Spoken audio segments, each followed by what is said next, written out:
सीमा पर तनाव। एक बार फिर भारत और पाकिस्तान के बीच सीमा पर तनाव कोई नई बात नहीं है। दशकों से चले आ रहे इस संघर्ष ने दोनों देशों के लोगों को अपार पीड़ा और अनिश्चितता में धकेला है। हाल ही में 10 मई 2025 को अमेरिकी मध्यस्थता से हुए संघर्ष विराम समझौते ने शांति की एक किरण जगाई थी, लेकिन यह उम्मीद जल्द ही धुंधली पड़ गई। पाकिस्तान ने संघर्ष विराम समझौते का उल्लंघन करते हुए जम्मू कश्मीर, पंजाब और राजस्थान में गोलाबारी और ड्रोन हमले किए। इन हमलों ने सीमा पर रहने वाले लोगों में दहशत फैला दी और दोनों देशों के बीच तनाव फिर से बढ़ा दिया। भारत ने पाकिस्तान की इस नापाक हरकत की कड़ी निंदा की है। प्रधानमंत्री नरेंद्र मोदी ने राष्ट्रीय सुरक्षा सलाहकार अजीत डोभाल और तीनों सेना प्रमुखों के साथ एक उच्च स्तरीय बैठक की, जिसमें स्थिति की समीक्षा की गई और भारतीय सेना को हर स्थिति से निपटने के लिए तैयार रहने का निर्देश दिया गया। संघर्ष विराम का भंग, पुनः हिंसा का आगाज। पाकिस्तान द्वारा संघर्ष विराम समझौते का उल्लंघन एक दुर्भाग्यपूर्ण घटना है। इस घटना ने शांति की उम्मीदों पर पानी फेर दिया है। पाकिस्तान की ओर से की गई गोलाबारी और ड्रोन हमलों में 2 भारतीय सैनिक शहीद हो गए हैं, जबकि भारतीय वायुसेना के एक स्क्वाड्रन लीडर और सीमा सुरक्षा बल के एक सब इंस्पेक्टर शहीद हो गए हैं। 7 बीएसएफ जवान घायल भी हुए हैं। नियंत्रण रेखा पर बनी इस तनावपूर्ण स्थिति के मद्देनजर अमृतसर को हाई अलर्ट पर रखा गया है। गुजरात के कच्छ में ड्रोन देखे जाने के बाद ब्लैकआउट कर दिया गया है। श्रीनगर में भी धमाकों की आवाजें सुनाई दी हैं। सलाल बांध से छोड़े गए पानी से पाकिस्तान में बाढ़ का खतरा मंडरा रहा है।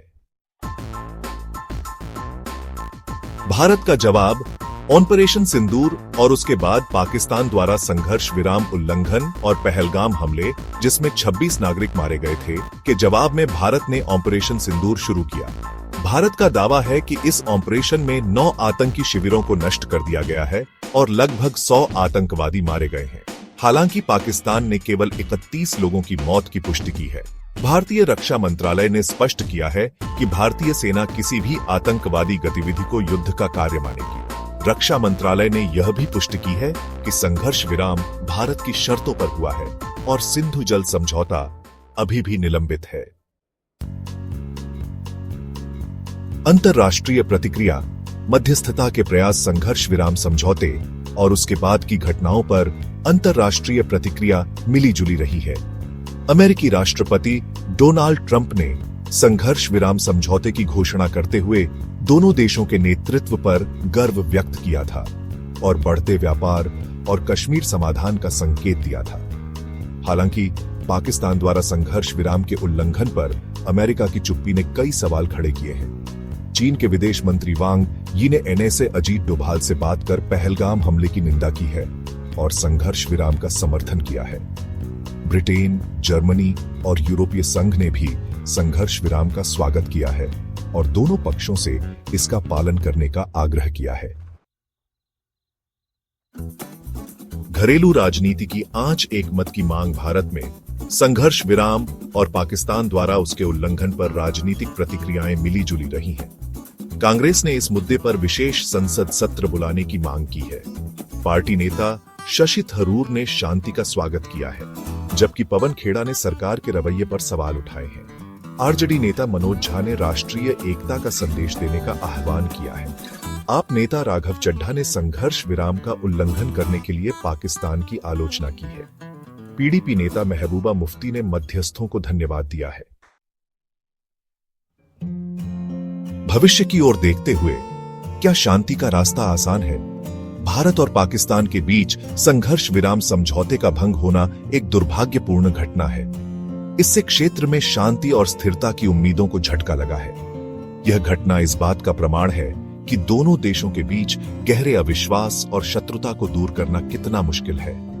भविष्य में दोनों देशों को बातचीत के रास्ते पर चलते हुए अपने मतभेदों को सुलझाने का प्रयास करना चाहिए। इसके लिए दोनों पक्षों को अपने रुख में लचीलापन दिखाना होगा।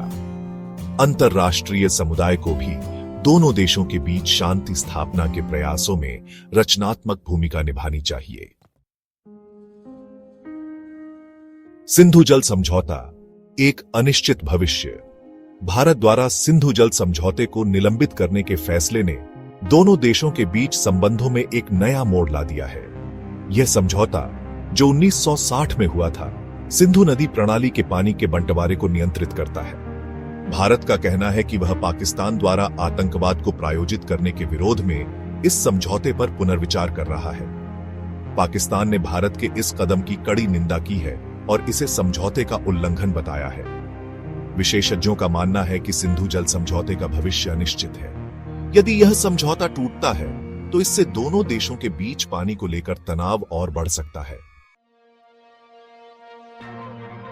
क्षेत्रीय स्थिरता, एक दूर का सपना। भारत और पाकिस्तान के बीच तनावपूर्ण संबंध पूरे दक्षिण एशियाई क्षेत्र की स्थिरता के लिए खतरा है। दोनों देश परमाणु शक्ति संपन्न हैं और उनके बीच किसी भी तरह का सैन्य टकराव विनाशकारी साबित हो सकता है। क्षेत्रीय स्थिरता सुनिश्चित करने के लिए यह जरूरी है कि भारत और पाकिस्तान अपने मतभेदों को बातचीत के जरिए सुलझाएं। इसके लिए दोनों पक्षों को अपने रुख में लचीलापन दिखाना होगा और एक दूसरे की चिंताओं को समझना होगा। निष्कर्ष, उम्मीद की किरण, लेकिन चुनौतियां बरकरार। हालांकि भारत और पाकिस्तान के बीच संघर्ष विराम समझौते का भंग होना एक निराशाजनक घटना है, हमें उम्मीद नहीं छोड़नी चाहिए।